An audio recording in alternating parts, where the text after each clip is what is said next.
రాజ్యమేది లేదు గాని రాణిలాగా చూసుకుంటా కోట కట్టలేను గాని కళ్ళల్లో నిన్నే దాచుకుంటా రాత ఎట్లా రాసి ఉన్నా ఆ మార్చి నీతో రాసుకుంటా స్వర్గమంటూ ఉన్నదంటే అది నీతోనే ప్రతిరోజు పంచుకుంటా నిన్ను గన్న మీ నాన్న కన్నా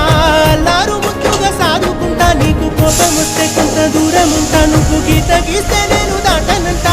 కంట నీరు కంటి రెప్ప దాటకుండా కాటుకై కావనుంటా